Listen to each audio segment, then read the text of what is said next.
ومن سيئات أعمالنا من يهده الله فلا مضل له ومن يضلله فلا هادي له ونشهد أن لا إله إلا الله وحده لا شريك له ونشهد أن سيدنا ومولانا وملجانا وموانا محمد صلى الله تعالى عليه وبارك وسلم أبدا. قال الله تبارك وتعالى في كلامه المجيد: أعوذ بالله من الشيطان الرجيم. بسم الله الرحمن الرحيم. فيكفرون ببعض الكتاب ويكفرون ببعض ويؤمنون ببعض الكتاب ويكفرون ببعض. صدق الله مولانا العظيم. الصلاة والسلام عليك يا رسول الله وعلى آلك وأصحابك يا حبيب الله. الصلاة والسلام عليك يا رحمة للعالمين وعلى آلك وأصحابك يا شفيع المذنبين.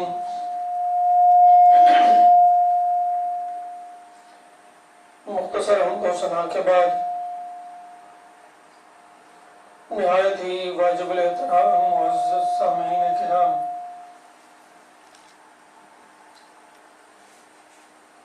آج کی ہماری گفتگو کا عنوان میں ایک نہایت ہی اہم مسئلے کی طرف آپ کی توجہ دلانا چاہتا ہوں۔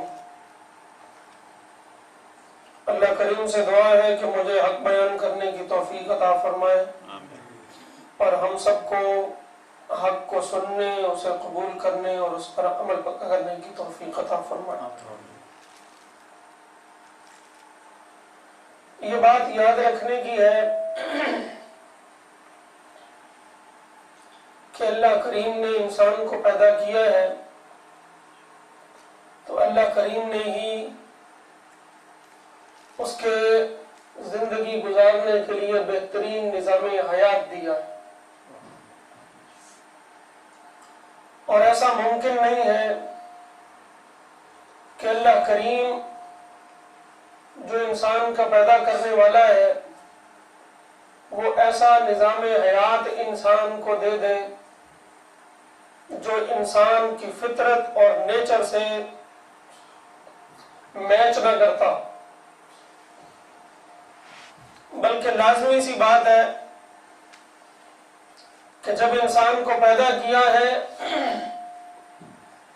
تو انسان کو زندگی گزارنے کے لیے جو اس نے نظام حیات دیا ہے وہ بھی یقیناً ایسا ہی ہوگا جو انسان کی نیچر، انسان کی طبیعت، انسان کے پورے گروہ کے ہر فرد کے مزاج، ہر علاقے کے مزاج کے عین موافق ہوگا۔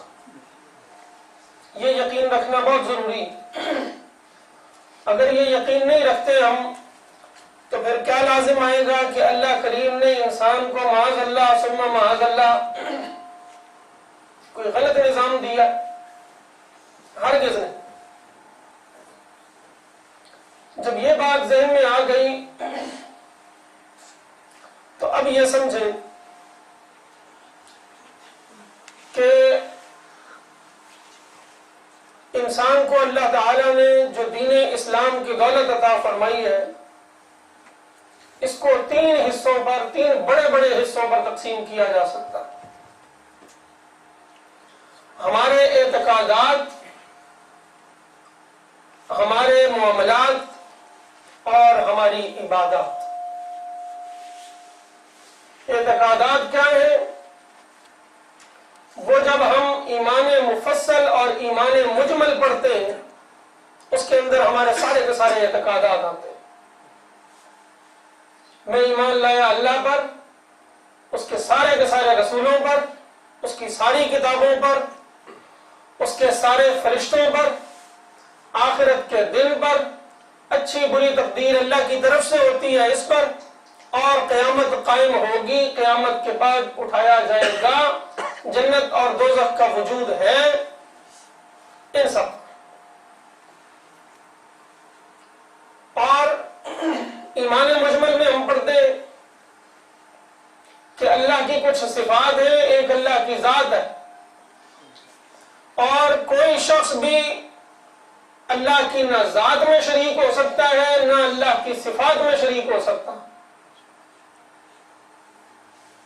اور میں صرف زبان سے یہ نہیں کہتا ہوں بلکہ دل سے اس کا یقین رکھتا ہوں. یہ ایمان، اسی کو ہم معتقدات کہتے ہیں، اعتقادات کہتے ہیں، اسی کو عقیدہ کہتے ہیں. تو عقیدے میں آپ نے ملاحظہ فرمایا اللہ اور اس کے رسول کے بارے میں کیا عقیدہ رکھنا ہے، کیا سوچ بچار رکھنے ہیں، وہ عقیدہ ہے. نمبر 2 آ جاتا ہے عبادات. وضو کا طریقہ، نماز کے تابع ہو کر نماز کے متعلق جتنے مسائل ہیں، روزہ کیسے رکھنا ہے، حج کیسے کرنا ہے، عمرہ کیسے کرنا ہے، زکوٰۃ کب واجب ہوتی ہے، کتنی دینی ہے، یہ پورا کا پورا نظام اور اس کے متعلق کا جتنے بھی مسائل ہیں یہ سارے کے سارے نظام عبادات کہلاتا ہے. نمبر 3 معاملات. ایک بھائی کا بھائی کے ساتھ سلوک کیا ہونا چاہیے، بیٹے کا ماں باپ کے ساتھ کیا سلوک ہونا چاہیے، اور ماں باپ کا بیٹے کے ساتھ کیا سلوک ہونا چاہیے، پڑوسی کا پڑوسی کے ساتھ کیا سلوک ہونا چاہیے اور کیا حقوق اور کیا فرائض ہے، محلے دار کے ساتھ کیا حقوق اور کیا فرائض ہیں، اور اپنے ہم وطن کے کیا حقوق اور فرائض ہیں، وطن کے کیا حقوق اور فرائض ہیں. یہ سارا کا سارا ملا کر معاملات کہلاتا ہے. اور آپ کو حیرت ہوگی جب ہم بات کرتے ہیں کہ قرآن حکیم ایک ایسا معجزہ ہے کہ قیامت تک اس کی نظیر نہیں ہو سکتی، اور اس کی ایک ایک آیت کے اندر اتنی تفصیلات ہیں، اس قدر تفصیلات ہیں کہ قیامت تک اس کی تشریح اور تفسیر کرتے رہو تو ختم نہیں ہو سکتی. تو آئیے ہم دیکھتے ہیں کہ اعتقادات ہوں یا معاملات ہوں یا عبادات ہوں، اللہ کریم نے قرآن حکیم میں ان ساری چیزوں کو بیان کرنے کے لیے کتنی آیتوں کا استعمال کیا. یہ خوشگوار حیرت ہے. جیسا کہ ہم نے ختم القرآن کے موقع پر صرف اور صرف سورہ قدر کے حوالے سے 2 باتیں عرض کی تھیں، تو یہ یاد رکھیے کہ اتنے سارے معاملات اور مسائل جن سے کتابیں بھری پڑی، ہزاروں لاکھوں کتابیں، قرآن حکیم نے ان سب کے لیے صرف اور صرف 500 آیات نازل کی. کتنی؟ صرف اور صرف 500 آیات سے یہ سارا کا سارا نکلا. اس کے علاوہ کل آیات 6666 آیات ہے قرآن حکیم. تو 6500 آیات میں سے صرف اور صرف 500 آیات جو ہے ان سے معاملات بھی نکلتے ہیں، عقائد بھی نکلتے ہیں، اور عبادات کی ساری تفصیلات ان میں موجود ہے. اب بتائیے کہ باقی 5500 باقی 6500 جو ہے احادیث قرآن حکیم کی آیات جو ہے ان میں کیا بیان ہو رہا ہے. میں آپ کی توجہ خصوصیت کے ساتھ اس کی طرف بھی دلانا چاہوں گا. آپ نے دیکھا ہے ہم ایسے ملک میں رہتے ہیں جہاں ہمارے پڑوسی جو ہے، مجھے تو معلوم نہیں، آپ حضرات ہی بتاتے ہیں، ہر ویکینڈ پہ کہیں نہ کہیں چلے ہوئے ہوتے ہیں سیر سپاٹے کے لیے، اور سالانہ چھٹیوں پر سیر سپاٹے کے لیے کہاں کہاں نکلتے ہیں وہ مجھ سے بہتر آپ جانتے ہیں. قرآن حکیم نے تقریباً 700 آیتیں 700 آیتیں جو سارے کے سارے اسلام کے متعلق جو معاملات ہیں ان سے بھی زائد ہے. 700 آیتیں صرف اور صرف اس طرف توجہ دلانے کے لیے اتاری ہیں کہ اللہ تعالیٰ کے نازل کردہ اور بنائے ہوئے مظاہر قدرت کا نظارہ کرو. اللہ تعالیٰ نے یہ جو پہاڑ بنائے ہیں، آبشاریں ہیں، دریا ہیں، سمندر ہیں، ان چیزوں کو دیکھو، ان چیزوں کا جا کے نظارہ کرو، ان کو دیکھو اور بار بار دیکھو تاکہ اللہ تعالیٰ کی قدرتوں کا یقین آئے تمہیں. یہ لوگ کرتے یقیناً کرتے.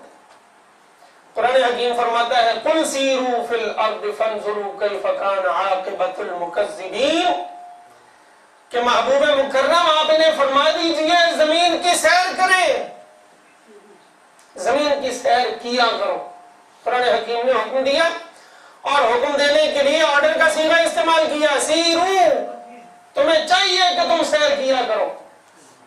مسلمانوں پر لازم کیا. یہ اور بات ہے کہ اسلام کا اپنا مزاج ہے. اسلام اس سیر سپاٹے کو بھی ایک مقصدیت فراہم کرتا ہے کہ کسی کاز کے لیے سیر سپاٹا کرنا چاہیے، پکنک منانی چاہیے، بغیر کسی کاز اور مقصد کے، بغیر کسی مشن کے نہیں ہونا چاہیے. فرمایا فانظروا کیف کان عاقبۃ المکذبین، اور زمین کی سیر کرتے ہوئے وہ آثار تلاش کرو کہ تم سے پہلے جو لوگ اللہ کو جھٹلانے والے تھے اور اللہ کے رسولوں کو جھٹلانے والے تھے ان کا حشر کیا ہوا. تو مسلمان کے سیر سپاٹے میں ایک مقصدیت ہے. میں آج کی نشست میں آپ کی، یہ تو خیر ضمناً بات ہوئی، خصوصیت کے ساتھ جو توجہ دلانا چاہ رہا ہوں وہ ہے اللہ تعالیٰ کی صفات اور بندے کی صفات، اور ان دونوں میں فرق کیا ہے. یہ باتیں میری اس نیت سے سنیے گا کہ خود بھی یاد رکھیں،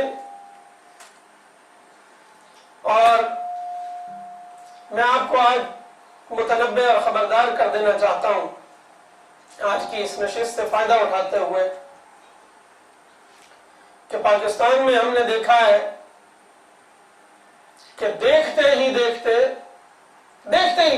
باطل فرقے اس تیزی سے پھیلے ہیں پیسے کے زور پر، اور ہر گھر سے ایک ایک بچہ، دو بچے کھینچ کر لے گئے. وہ ایک بچہ دیوبندی ہوا یا وہابی ہوا، 2 بچے ہوئے، انہوں نے سارا کا سارا خاندان بدل ڈالا، سارا کا سارا خاندان بدل ڈالا. اور ان کے کامیابی کے پیچھے راز کیا ہے؟ اور کچھ بھی نہیں ہے. پیسہ اتنا بڑا راز نہیں ہے جتنا بڑا راز ہماری جہالت ہے. ہم اپنے عقائد سے خود واقف نہیں ہیں، اپنی اولاد کو کیا واقف کریں گے؟ تو بہت ضروری ہے کہ جس طریقے سے ہمارے والدین اور ہمارے باپ دادا نے یہ اسلامی ورثہ ہمارے اندر منتقل کیا تھا، ہم اسے اپنی اولادوں میں منتقل کریں. اللہ کریم ارشاد فرماتا ہے سورہ طلاق کے، سورہ تحریم کے اندر 29واں پارہ، اللہ کریم ارشاد فرماتا ہے یا ایھا الذین آمنوا قوا انفسکم واہلیکم نارا، کہ محبوب کریم آپ فرما دیجئے اپنے آپ کو اور اپنے گھر والوں کو جہنم کی آگ سے حفاظت کا کوئی سلسلہ بناؤ، کوئی انتظام ایسا کر جاؤ کہ جہنم کی آگ سے وہ بھی بچیں اور تم بھی بچو. اور حدیث پاک کیا فرماتی؟ حضور سید عالم صلی اللہ تعالی علیہ وسلم ارشاد فرماتے ہیں کلکم راع وکلکم مسئول عن رعیتها، کہ تم میں سے ہر شخص اپنی رعایا کے لیے بادشاہ ہے، اور ہر بندے کے نیچے اس کی کچھ نہ کچھ رعایا ضرور ہوتی ہے، اور قیامت کے دن اللہ کریم تم سے تمہاری رعایا کے بارے میں سوال کرے گا. تو ہماری رعایا کیا ہے؟ ہماری رعایا جاننے کے لیے آپ حضرت عباس رضی اللہ تعالیٰ عنہ جو نبی کریم صلی اللہ تعالیٰ علیہ وسلم کے چچا ہیں، ذرا ان سے پوچھئے. وہ فرماتے ہیں میں نبی کریم صلی اللہ تعالیٰ علیہ وسلم کی خدمت میں حاضر ہوا، یا رسول اللہ مجھے کسی علاقے کا گورنر بنا دیجیے. اب اسلام عام ہو گیا، دور دراز علاقوں تک نکل گیا، مجھے کسی علاقے کا حاکم بنا دیجئے۔ سرکار نے کچھ دیر سر جھکائے رکھا، پھر فرمایا چچا جان میں آپ کو اپنی ذات پر حاکم بناتا ہوں، سبحان اللہ، اپنی جان پر حکومت کرے، اس کو سیدھا چلا۔ تو جس کا کوئی آگے پیچھے نہیں ہے وہ کم از کم اپنی جان پر حاکم ہے، اور جس کا کوئی ایک ہے صرف بیوی ہے تو بیوی پر حاکم ہے، اور جس کے بچے ہیں وہ اپنے بچوں پر حاکم ہے۔ تو ذمہ دار ہے کہ اس کی رعیت کے بارے میں اس سے پوچھا جائے گا، ان کو سیدھا چلائے۔ میں انشاءاللہ مختصر سے وقت میں ایک دو باتیں عرض کر کے ختم کروں گا کہ اللہ اور اس کے رسول کی صفات کیا گڑبڑ ہوتی ہیں؟ ہم لوگ رسول اللہ کو اللہ کے نعوذ باللہ برابر قرار دیتے ہیں یا درمیان میں کوئی فرق ہے؟ یہ مسئلہ سمجھنا بڑا ضروری ہے، اس لیے کہ جب ہمارے بچے آج کل خصوصیت کے ساتھ یہاں کی یونیورسٹیز تک آپ کی رسائی نہیں ہوتی ہے، بچہ وہاں جاتا ہے، خراب ہو کے آتا ہے، نئے سے نئے وہ عقائد لے کے آتا ہے، نئے سے نیا عمل لے کے آتا ہے۔ یہاں ہمارے دیکھنے کی بات ہے 3-4 بچے اس مسجد کے نمازی خراب ہو، اور جب ان کو کہا کہ بھئی آ کر ہم سے بات چیت کرو، ہم آپ کو مطمئن کرتے ہیں کہ حدیث میں کیا ہے اور کیا نہیں ہے، تو پیچھے جو ڈوری ہلانے والا بیٹھا تھا اس نے کہا کہ بھئی اس مسجد کو ہی چھوڑ دو، اس سے بات نہیں کرنی ہے، ہم نے بات نہیں کرنی۔ میں نے جب دیکھا کہ وہ ایک بچہ جو ہے وہ ایک دن آگے جناب رفع الیدین کر رہا ہے، میں نے پوچھا کہاں لکھا ہوا؟ جی بخاری شریف میں لکھا۔ میں نے کہا بخاری شریف میں تو یہ بھی لکھا ہوا ہے کہ سرکار سجدے میں جاتے وقت بھی رفع الیدین کرتے تھے، کیوں نہیں کرتے ہو؟ کہتے جی میں پوچھ کے آؤں۔ وہ پوچھ کے دوسرے دن پھر نہیں گئے۔ اس نے ساتھ میں جو بھی مسئلہ اس کو بتایا ہوگا ساتھ میں یہ بھی سمجھایا کہ دوبارہ اس مسجد میں نہیں جانا ہے، لیکن ایسا تو نہیں ہو سکتا نا گھر میں نہ۔ تو دیکھیے مشابہ جو ہے وہ مغالطہ کہاں دیا جاتا ہے، اس کو سمجھیے۔ کہتے ہیں جی اللہ تعالیٰ جو ہے وہ سارا کچھ جانتا ہے، تم کہتے ہو نبی بھی سارا کچھ جانتے ہیں لہذا یہ شرک ہے۔ تو محض اتنی مشابہت سے جو ہے وہ شرک نہیں بنتا ہے۔ سب سے پہلے تو میں ایک حدیث پاک آپ کے ذہن میں ڈال دوں، بخاری شریف کی حدیثیں پیش کر رہا ہوں اس لیے کہ بخاری کو یہ سب سے زیادہ مانتے ہیں، سب سے زیادہ بخاری کو مانتے ہیں۔ 2 حدیثیں پیش کر رہا ہوں۔ نبی کریم صلی اللہ تعالی علیہ وسلم نے ارشاد فرمایا، جہاں پر آپ نے قیامت اور امت میں آنے والے فتنوں کو بیان کیا نا، وہیں پر بیان فرمایا کہ میری امت کے بارے میں مجھے یہ خوف نہیں ہے کہ وہ شرک میں پڑ جائے گی، مجھے یہ خوف ہے کہ وہ دنیا میں بہت زیادہ انوالو ہو جائے گی۔ وہی بات ہے، ہم دنیا میں تو بہت زیادہ گھس گئے، لیکن الحمدللہ ثم الحمدللہ قبروں پر جانے والا کوئی ایک خاندان بھی مشرک نہیں ہے، مزارات پر جانے والا کوئی ایک خاندان بھی مشرک نہیں۔ اور دوسری حدیث پاک میں لہذا فرمائیے یہ وقت آنے والا، اس کو اگر مائنڈ میں رکھیں گے جب وقت آئے گا یہ حدیث پاک آپ کو ضرور یاد کروائے گی کہ ہاں نبی کریم صلی اللہ تعالی علیہ وسلم نے یہ ارشاد فرمایا تھا۔ آپ نے فرمایا کہ قیامت کے قریب جا کے کچھ باطل فرقے غالب ہو جائیں گے، اور ایک پڑوسی جو باطل فرقے والا ہوگا وہ اپنے پڑوسی پر تلوار نکال کے حملہ آور ہوگا۔ یہ بڑے غور سے سننے والی چیز ہے۔ ایک پڑوسی دوسرے پڑوسی پر تلوار نکال کر حملہ آور ہوگا اور کہے گا کیا کہ یہ مشرک ہے اس لیے قتل کرتا ہوں۔ نوٹ کر رہے ہیں آپ؟ ایک شخص دوسرے کو صرف اس لیے قتل کرے گا، کہے گا یہ مشرک ہے میں اس لیے قتل کرتا ہوں۔ صحابی نے بڑا بہترین مسئلہ حل فرمایا، یا رسول اللہ ان دونوں میں سے مشرک ہوگا کون؟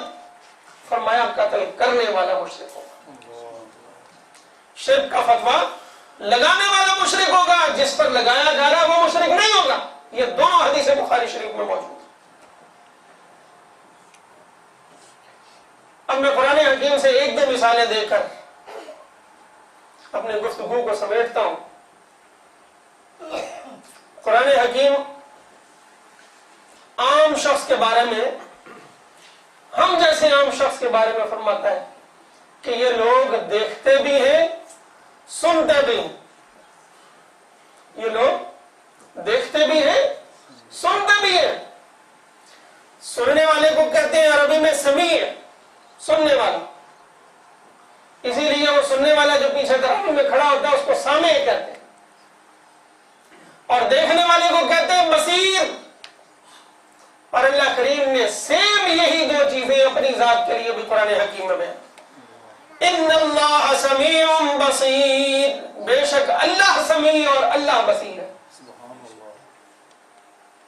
تو اب کیا یہ کہا جائے کہ بھئی جو شخص مجھے سمیع و بصیر سمجھتا ہے وہ مشرک ہو گیا، یا یہ کہا جائے کہ اللہ تعالیٰ نے شرک کی تعلیم دی ہے قرآن حکیم میں؟ چلیے میں پڑھ کے سناتا ہوں۔ اللہ کریم اپنے بارے میں، اپنے محبوب کریم کے بارے میں ارشاد فرماتا ہے لقد جاءکم رسول من انفسکم عزیز علیہ ما عنتم حریص علیکم بالمؤمنین رؤوف رحیم، کہ میرا محبوب مومنوں پر عزیز بھی ہے، رؤوف بھی ہے اور رحیم بھی ہے۔ سورہ توبہ کی آخری آیات پڑھ رہا ہوں۔ میرا محبوب کریم مومنوں کے لیے عزیز بھی ہے، ان کو بہت پیارا رکھتا ہے، رؤوف بھی ہے، ان پر بڑا مہربان ہے، رحیم بھی ہے، ان پر بڑا رحمت والا۔ بتائیے بسم اللہ کے اندر اللہ کریم نے اپنے آپ کو رحیم کہا ہے یا نہیں کہا؟ بسم اللہ الرحمن الرحیم، اللہ وہ ہے جو رحمان ہے اور رحیم ہے۔ اور محبوب کریم کے بارے میں کیا فرمایا؟ وہ رؤوف بھی ہے اور رحیم بھی ہے۔ اور آیات تلاوت کروں تو اور آیات میں یہ بھی ملے گا اللہ نے اپنے آپ کو بھی رؤوف کہا ہے، اپنے آپ کو بھی عزیز کہا ہے۔ اور ایک بڑی پتے کی بات کہوں، مدارج النبوہ اگر نام یاد ہے ہمارے پاس لائبریری میں موجود ہے، شیخ محقق شیخ عبدالحق محدث دہلوی رحمۃ اللہ علیہ کی وہ کتاب ہے کہ جن کو دیوبندی بھی مانتے ہیں، اہل حدیث بھی مانتے ہیں، سنی بھی مانتے ہیں، ساری مانتے ہیں، اس لیے کہ ہندوستان انڈیا کے خطے میں حدیث رسول سب سے پہلے بیان کرنے والا یہی شخص ہے، شیخ محقق شیخ عبدالحق محدث دہلوی۔ شیخ مجدد اور شیخ محقق کا زمانہ ایک ہے، اور بعض روایات میں آتا ہے کہ استاد بھائی بھی شیخ محقق اور شیخ مجدد کا ایک ہی زمانہ ہے، سارے مانتے ہیں۔ سورہ حدید کے اندر ایک آیت کریمہ ہے، اللہ کریم نے اپنا نام لے کر فرمایا، اپنا نام لے کے فرمایا کہ اللہ اول ہے، اللہ آخر ہے، اللہ ظاہر ہے، اللہ باطن۔ شیخ محقق مدارج النبوہ کی پہلی جلد میں کہتے ہیں کہ یہ آیت اللہ پر بھی فٹ ہوتی ہے، اللہ کے رسول پر بھی فٹ ہوتی ہے۔ اللہ اول ہے، اللہ آخر ہے، اور محبوب کریم بھی اول اور آخر ہے۔ اللہ ظاہر اور باطن ہے اور محبوب کریم بھی ظاہر اور باطن ہے۔ گویا کہ یہ چار صفات جو اللہ نے اپنے لیے گنوائی ہیں یہی محبوب کریم پر بھی صادق آتی ہیں۔ کیا کہا جائے شیخ محقق جیسا عالم، شیخ محقق جیسا عظیم صوفی مشرک ہے؟ نہیں، مشرک نہیں ہے۔ جو لوگ شرک کا فتویٰ لگاتے ہیں ان کو معلوم نہیں ہے، ان کے علم کی کمی ہے۔ تو دیکھیے اللہ کریم نے اپنے لیے بھی وہی صفت بیان کی اور محبوب کریم کے لیے بھی وہی صفت بیان کی۔ فرق کہاں ہے؟ فرق کہاں ہے؟ فرق اور صرف نیت اور اعتقاد کا ہے۔ اللہ تعالی رؤوف اور رحیم ہے، اللہ کو رحمت کسی نے عطا نہیں کی، وہ آج خود رحمت والا ہے۔ محبوب کریم رحیم ہے، ہر ماں اپنے بچے کے لیے رحیم ہے، لیکن اللہ نے رحمت عطا کی ہے اس کی وجہ سے رحیم ہے۔ یہ فرق ہے، بنیادی فرق۔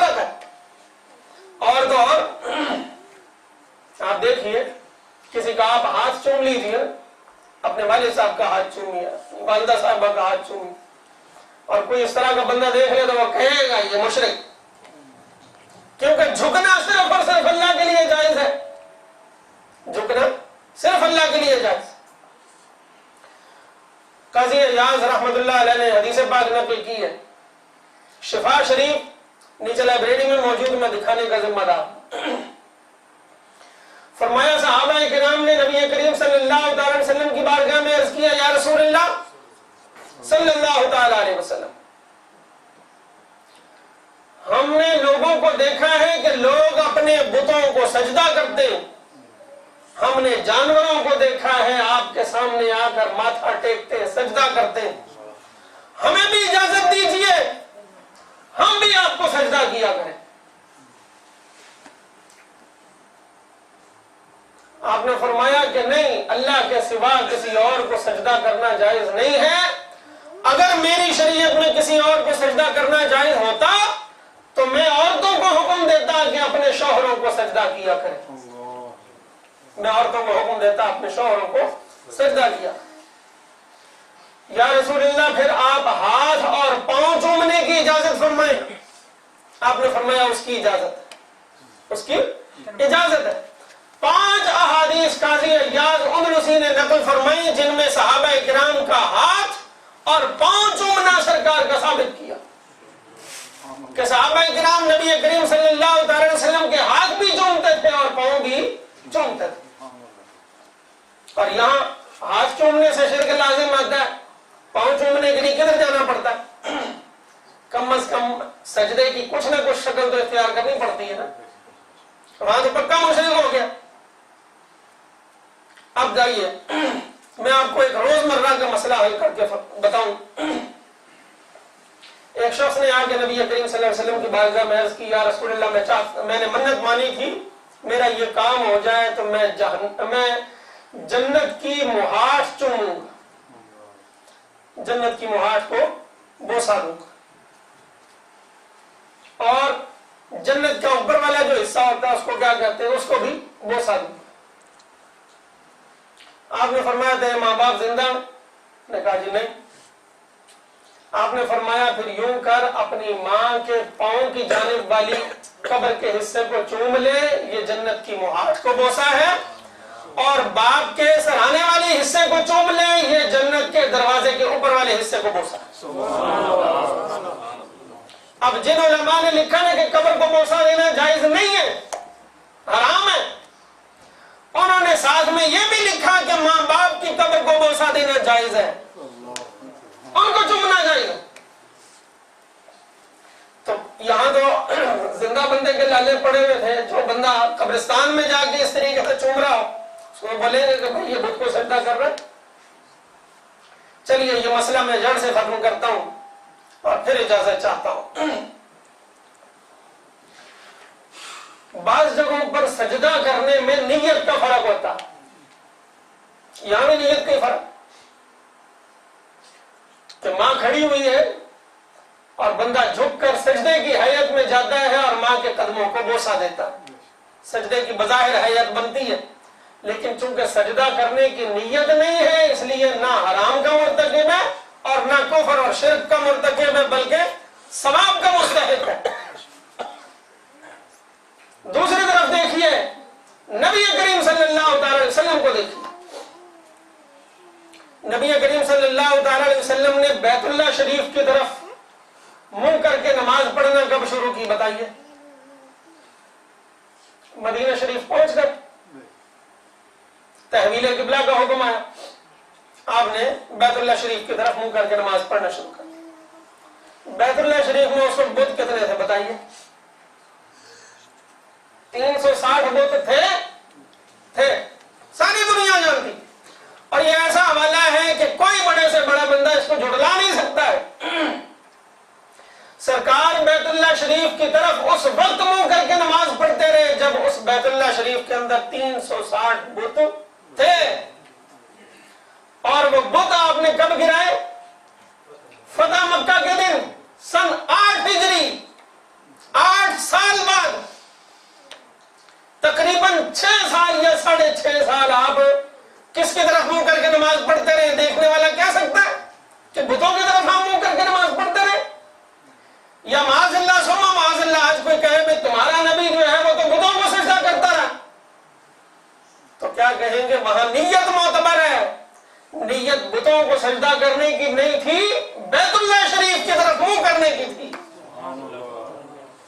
اور یہاں یہ بھی بتاتا چلوں کہ کوئی اگر یہ کہے، وہ میں ایک سن رہا تھا تو ایک ہندو نے اعتراض کیا کہ اگر ہم مورتیوں کو سجدہ کرتے ہیں تو کیا گناہ کرتے ہیں؟ مسلمان بھی تو بیت اللہ کو سجدہ کرتے، تو بھائی ہم بیت اللہ کو سجدہ نہیں کرتے۔